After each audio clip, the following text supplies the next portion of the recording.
Hello, my name is Pembe and I work in the International Office here at the University of Girne. Thank you all for joining me today for our social media talk segment. Now, to start off, a few things about our university and its location. The University of Girne first was established in 2013, so we are fairly new. However, we are a fast expanding institution. We currently have 14 faculties, 3 vocational schools, 3 graduate schools and 2 academics. But we are growing much more with every academic year.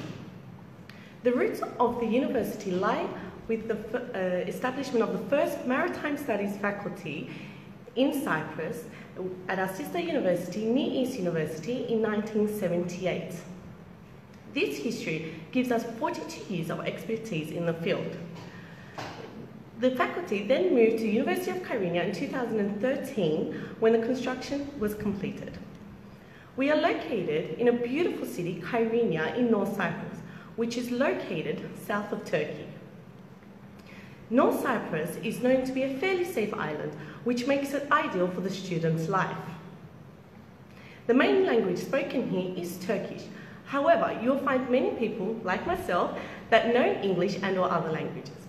Now, without any further delay, I would like to welcome today's guest, the Dean of the Maritime Studies Faculty, Associate Professor Fatih Hüseyinoğlu. Let's just get him connected.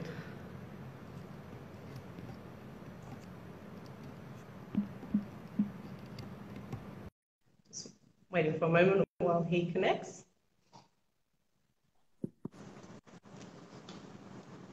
Hello. Hello. How are you today? Very good, and how are you? I'm well, thank you. So let's start off with, may we know a little bit more about you, about your education background, where you're from, how you came to Cyprus and to be a part of the University of Girne family. I'm basically from Istanbul, Turkey, and all my education went on there, actually. I studied philosophy, actually. As an undergraduate, and then did my master's and PhD studies on environmental science, studying mainly marine ecosystems and marine related subjects. And I worked in TÜBİTAK Marmara Research Center for 8 years, and then decided to move to somewhere like calmer than Istanbul, like a little bit of cozy, and and where I can continue my diving and underwater research activities more oftenly. So I'm here. Oh, thank you. And let's talk about the Faculty of Maritime Studies. What are some opportunities and advantages of this faculty? Well, right now there is still a need for all types of mariners in the oceans, both in the transportation industry, various maritime sectors, including ports and terminals. It's still an ongoing business. Yes. So people are needed there. Great. And so what can you tell me about the academic staff in this faculty? And also, what are some of the academic career opportunities for our current students and our prospective students? Okay, first let me answer the first question, which is the... Yes, of course. Sorry. The staff has a very nice and a good balance between academicians and people who came actually from the sea. So we are lucky in that situation. So we have the chance to teach the students both the academician's way and the real men in the business with the hands, the experiences coming from the sea. Yes, which does help when teaching a certain field, yes. Yeah, some of the things, it's not written on the books. And you need to learn it from somebody who was there before. Definitely. Yeah. Yes. And the answer to your second question is we have a Master's of Science and PhD programs in Transportation Management Engineering. So the students may continue their academical career through those studies, and it has been, successfully on agenda for a few years now. Excellent, that's great. And when we look at the near and distant future of this faculty, what kind of developments can our students expect? Well, I was in a meeting a couple of days ago with all the people from the maritime faculties from Turkey. And, one thing came to my attention, which was all the facilities for a maritime faculty to be founded are very expensive, and they are, state-of-the-art things. And so let's combine in Turkey to have some few centers where all the students can go there. We are so lucky that we have everything. In a single university in small Cyprus, we have all those instruments and all those things that a whole country is planning to make a few centers. We have them all. So the opportunities in University of Kyrenia is mainly we are up-to-date systems. We have up-to-date systems, and we have up-to-date knowledge, both from our some of our staff going to the sea in the summers, and some very talented academicians as well. Excellent. And we do have ship simulators and vessels, a couple if I'm not mistaken. Yeah, we have a lot of things, yes. Excellent. This is great to hear. It might be too technical here, but they can always contact me first. Okay. We'll leave that for another time then. Okay. Okay. And so there's this classic question that's asked at all education fairs. Why the Faculty of Maritime Studies at University of Kyrenia? What makes us stand out from the other universities? Well, first of all, any business in the seas or specifically this maritime transportation or mechanical engineering is something that you have to love. You have to love and adore this. To be able to do it, you have to love it. There's no other way. I mean, there's no way that, okay, I will do this a few years and let's see. There's no way like that. You have to love the sea.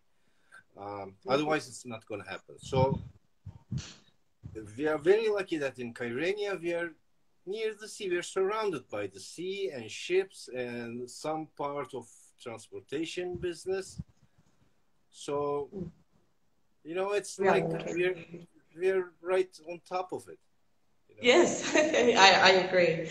And are there any suggestions or reminders you would like to give to our prospective students when applying for these departments in this faculty? Well, what I would suggest very strongly that for the students now, it's the time of the internet, and information and knowledge can be accessed anytime. So before deciding to study anything, let them have a little bit of research on what's going on, how the training is, and what opportunities are waiting. And somehow, if they choose this maritime sector, they need to know languages. Yes. When they come to my age, there's going to be no time to learn languages. So let them have the opportunity to take their times and learn as many languages as possible if they're going to be in the maritime sector. Yes, I agree with all of that. And what should the prospective students prepare themselves for during their studies in this field? What kind of challenges and unforgettable experiences are they to expect? Well, first of all, I mentioned this before, in the maritime sector, you're alone.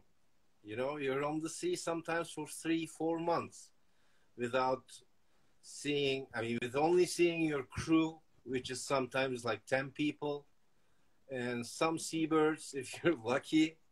And, you're completely isolated from the rest of the world, apart from some internet coverage and it's not always. So people have to be ready for this.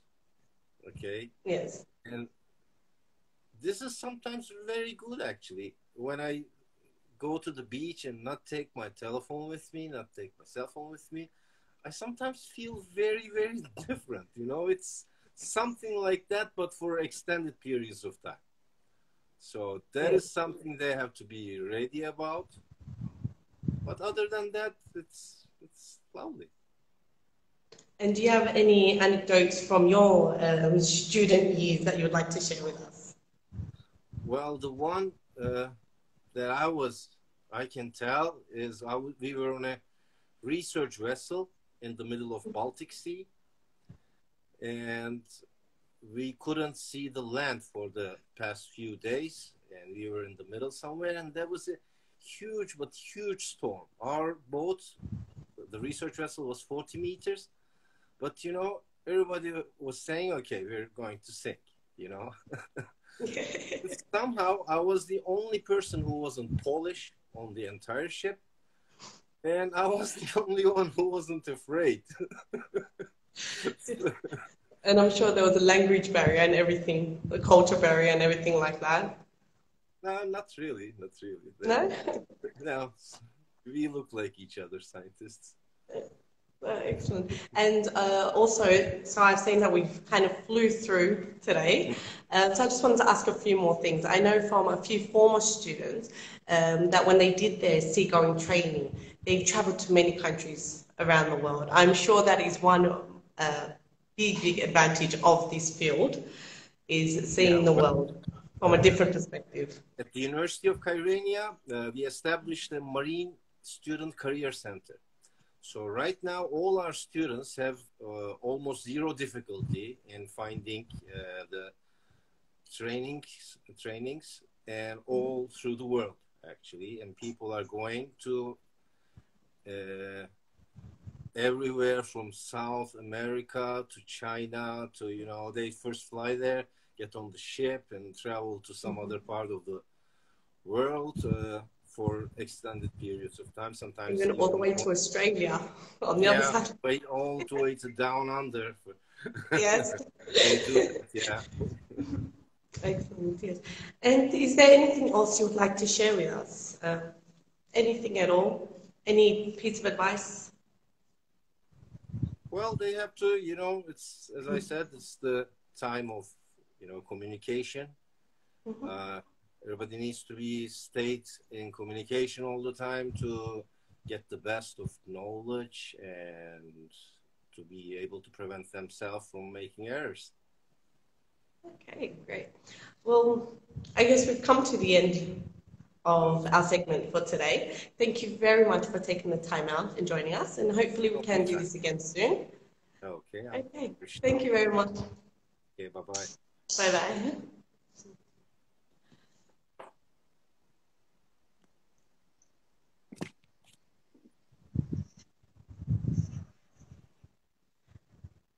Okay, so that's all we have time for today. Tomorrow, please join me with Assistant Professor Emite Torres from the Department of Tourism and Hotel Management. Thank you all again, and hope to see you soon.